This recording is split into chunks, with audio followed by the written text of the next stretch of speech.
Well, hi, everybody, and it's springtime, and that means it's the last show. Yes, I know you're sorry out there. The last show of Bengal Magazine for 2012-2013, but we've got a great show, and we're going to talk track and field. Still competing. They're getting ready for the conference championships, and Eugene Lewis, the head coach, will join us, along with Ron Major, a junior from West Seneca. And then Monday, we have our annual Athletics Awards banquet, and we're joined by two major award winners. The first is Ari Darlow, a swimmer. He's also a forensic chemistry major. We're going to talk to him more about that than swimming, although he's a terrific swimmer too. And then Ryan Carney, a junior from Olean, who specializes in football and basketball, and he was our top first-year male athlete of the year winner. So both of those are coming on the show to talk about their sports and their academics. So stay with us. We'll be right back, and we're going to talk a little track and field.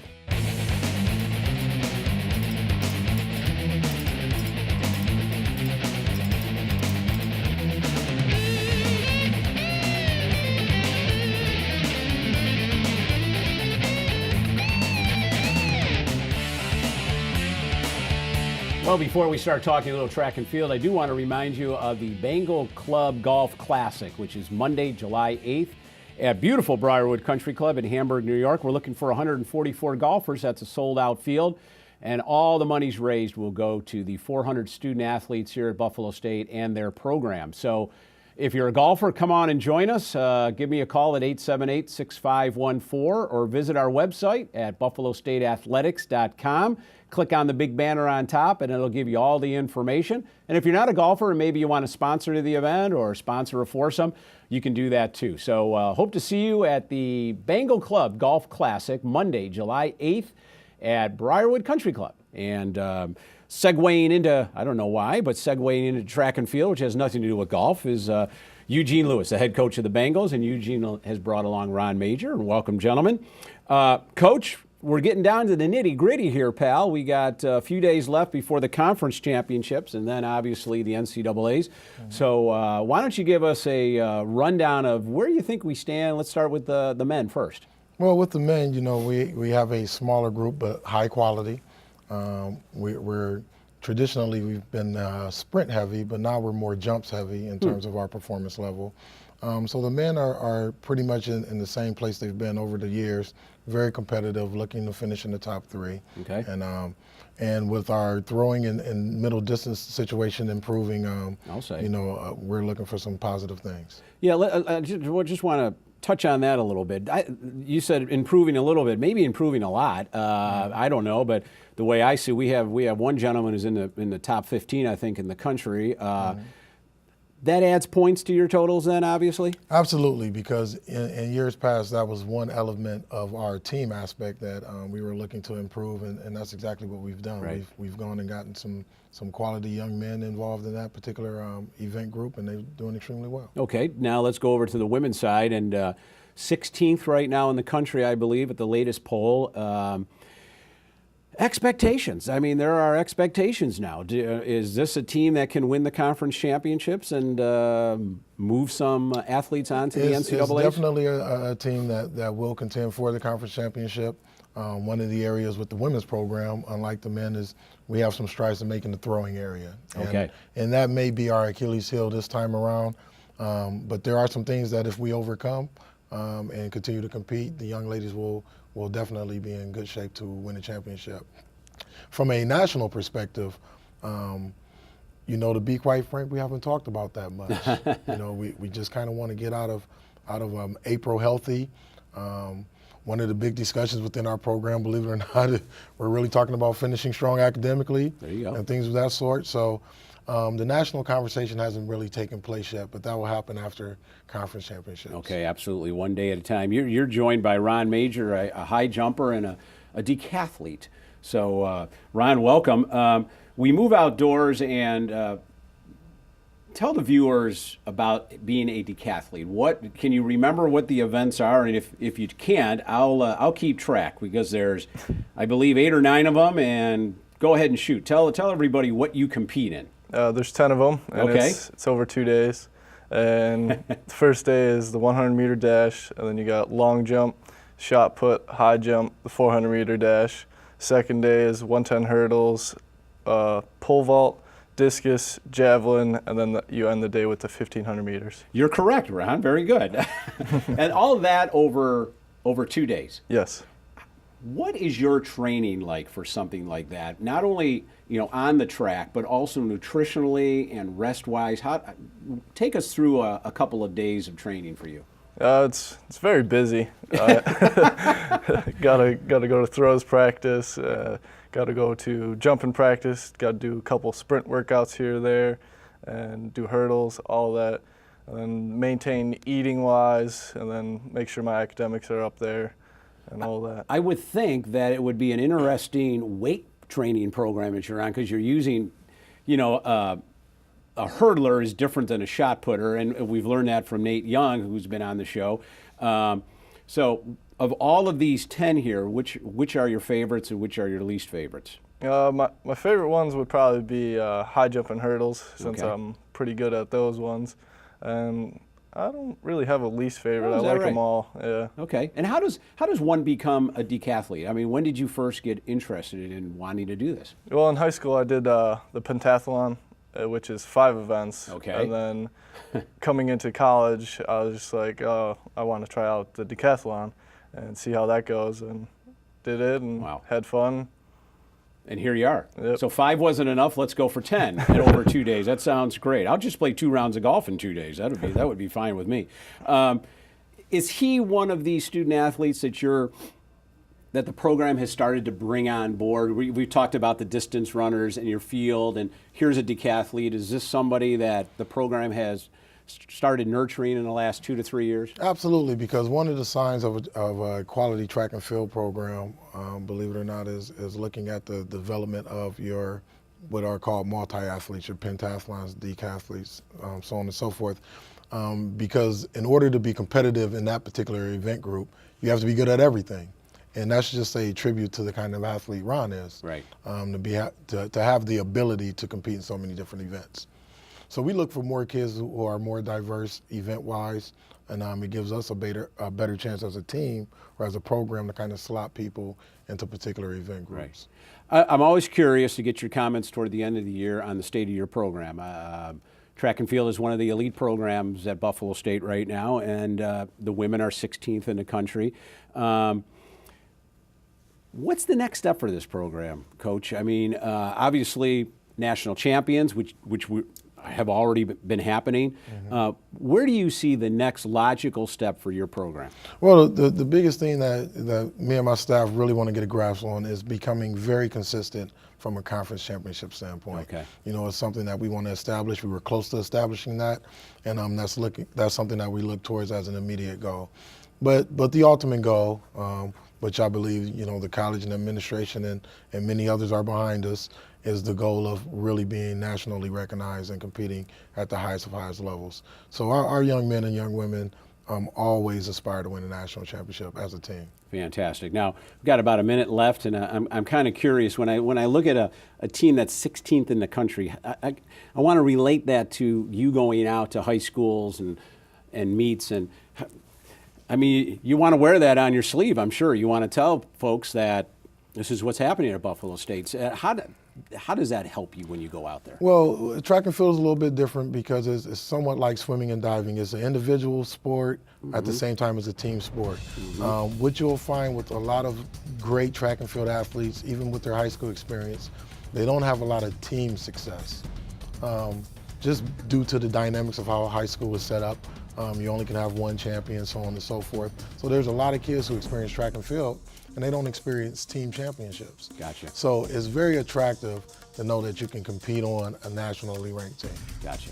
Well, gentlemen, thanks first of all for being on the show, and I wish you the best of luck in the conference championships this weekend. Thank you very much. We are going to take a quick break, and when we come back, we're going to go into the classroom, talk a little forensic chemistry. Stay with us. Well, congratulations are going out to Ashley Caparizzo. She's the senior lacrosse player for the Bengals, and she is Tim Horton's Student Athlete of the Week. Ashley had 6 goals and 2 assists in a 12-11 win over Potsdam. She is an elementary and exceptional education major, and she finishes her career at Buffalo State 4th all-time in scoring with 209 points on 140 goals and 69 assists, all that in 69 games. So congratulations to Ashley Caparizzo, this week's Tim Hortons Athlete of the Week. And we are joined now by another outstanding athlete, Ari Darlow from swimming. And I know it's not swim season right now, but Ari has picked up a major award coming up this Monday. He is the Alumni Association's Male Scholar Athlete of the Year. Not only of the year, it's for a senior graduating with the highest GPA. And Ari holds a 3.85 right now in forensic chemistry. I believe that's correct. Mm-hmm. Let's talk a little swimming, though. Not a bad swim year. Was your swim career about what you thought it would be? Yeah. Well, going into high school, I didn't even think I'd go to college for swimming, but okay. I ended up coming to Buff State to swim and for the forensic chemistry major. So I was happy I at least got Great. 10 years of swimming in. So. Fantastic. Yeah, you got both good academics, and that's what we're looking for as a student athletes, great academics and a great experience, in your case, in the pool.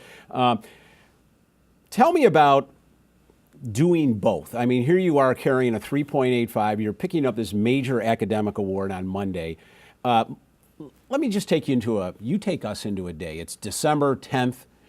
Finals are coming up. Swimming is going strong.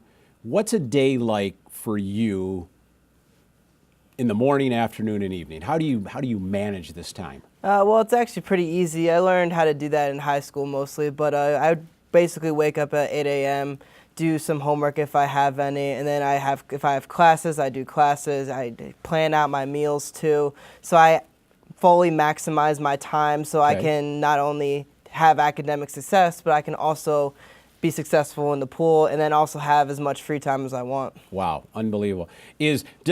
Some people, academics seems to come easy. Some people, they got to work at it to get those great grades. Do you fall in either one of those categories? I don't want to say it comes easy to me because yep. I know that I've tried a lot, so I think it's a combination of both for me. Terrific. Tell us about forensic chemistry. First of all, what is it?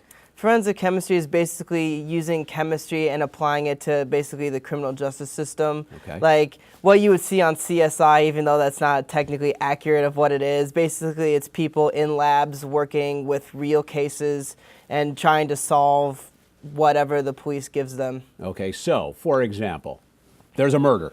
Mm-hmm. And they find a strand of hair somewhere. Yeah. They give it to you, Ari, and say, go to work? Yeah, basically, you'd start analyzing it. Well, okay, can I get DNA off this hair? If I can, then that'll help, the police figure out who it was. Okay. I can also probably tell you what color their hair was, what type of hair it came from, what part of the body, sort of stuff like that. Is that right? Yes. So this hair is different than this hair? Exactly. And you can tell us that?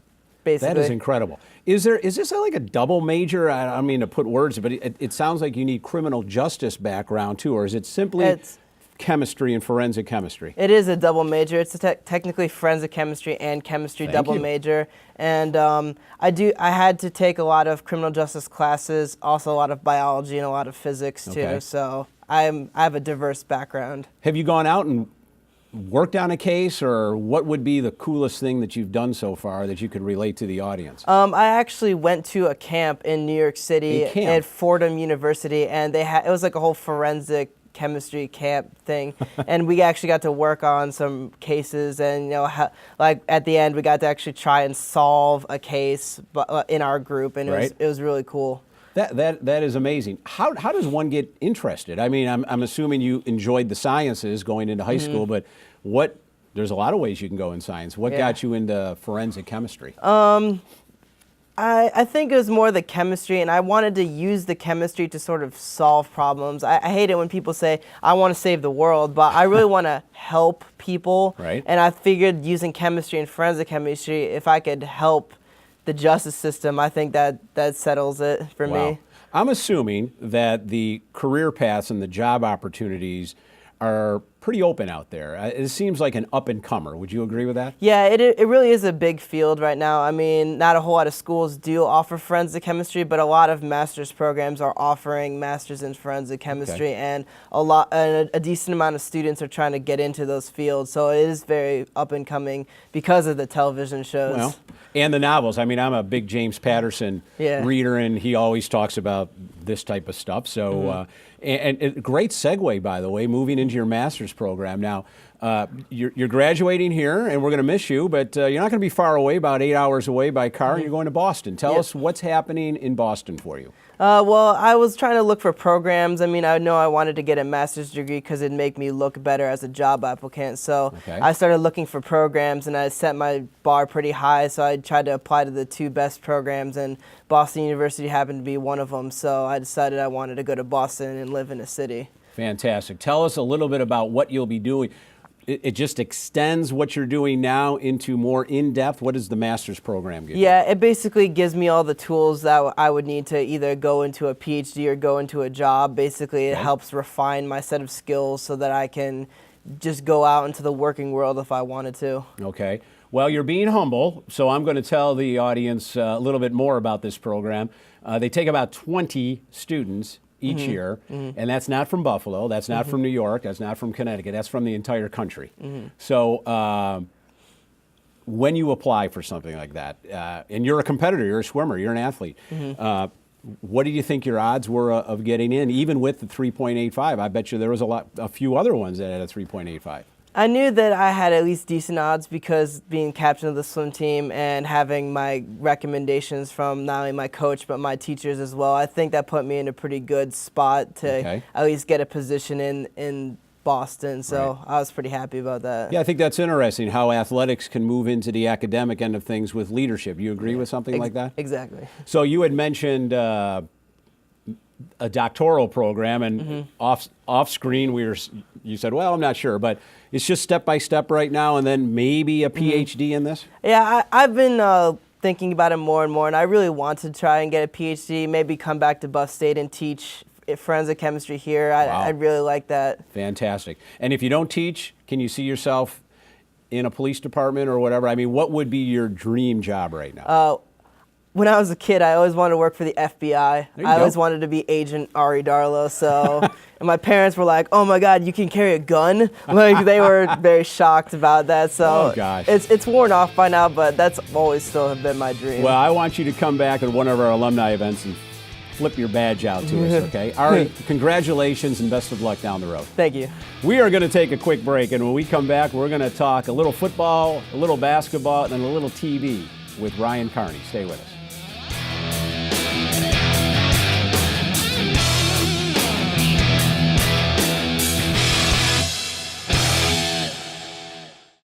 Hi everyone and welcome to Bengal Update. I'm Samantha Thomas. Buffalo State softball concluded its season Tuesday by earning the split with RIT in a non-conference doubleheader. The Bengals shut out the Tigers 7-0 in Game 1 and dropped the nightcap 5-1. In the first game, Buffalo State used a pair of 3-run innings to take a 6-0 lead heading into the fourth. With bases loaded in the bottom of the second, Shelly Maggard reached a fielder's choice and advanced to second on a throwing error, scoring 3. Kate Brownell then doubled to left field, scoring 3 more runs. Maddie Kones allowed 6 hits as she picked up her 9th win of the season. Brianna Fensky was 2 for 4 with a double in the second game. Buffalo State track traveled to Hillsdale College in Michigan and St. John Fisher last weekend for a final tune-up before this week's conference championships. Sasha Henry had the top result, breaking the school record in the 100-meter dash with the second fastest time in Division III this season at 11.86 seconds. She placed 5th in the race behind 4 Division I competitors. Bumquith Giac placed 8th in the championship heat of the 800 with a time of 1:52.26. At St. John Fisher, Jordan Fuentes turned in the top result, winning the shot put with a throw of 15.45 meters. Jimmy Campbell was second in the 400-meter dash at 49.91, and Kevin Murphy was second in the 3,000-meter steeplechase at 10:12.93. Tara Murphy broke a 20-year-old school record in the 800-meter run, finishing second with a time of 12:16.09. Seal and Chaplin finished second in the high jump at 1.48 meters, and Jaslyn Porter was fourth in the long jump at 5.28 meters. That's it for this edition of Bengal Update. Back to you, Tom. Well, thanks, Sam, for Bengal Update, and appreciate all your work throughout the year. And keeping with the theme of this show, and as we look forward to Monday's Athletics Awards Banquet, we're joined now by Ryan Carney, who played football and basketball for the Bengals and is the top male first-year athlete of the year. Congratulations on that, Ryan. Thank you. So you're a two-sport star, as they say, and I find it interesting because basketball, 5.5 points a game, 6 rebounds, basically coming off the bench most of the time, but a significant role, and then football led the team in catches with 47 and averaged about 17 yards a catch. So which is the favorite, basketball or football? And none of the coaches are listening right now. I'd have to say football. Just I like being successful. So okay, terrific. Yep. How difficult is it, though? I mean, as I look at it, football is a fall sport. You move right into the winter. There's really not a break for you. Did you find it difficult to make that transition to basketball? Yeah, it was a lot tougher than I thought. Really?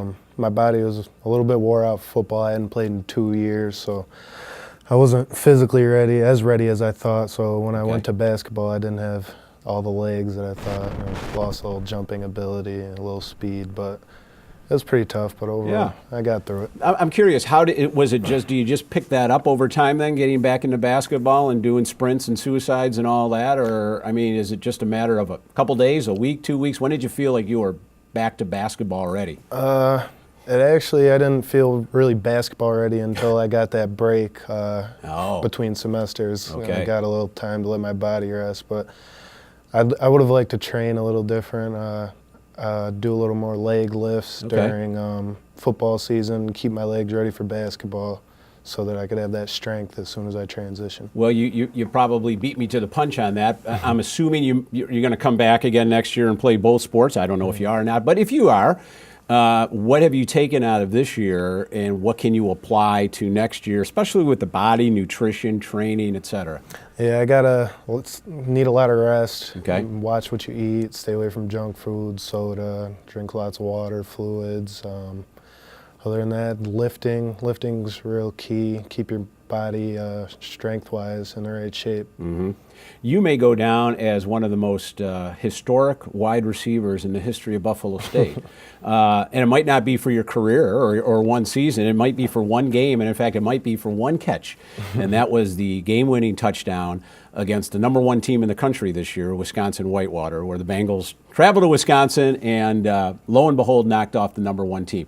What do you remember from that play, and what do you take away from it?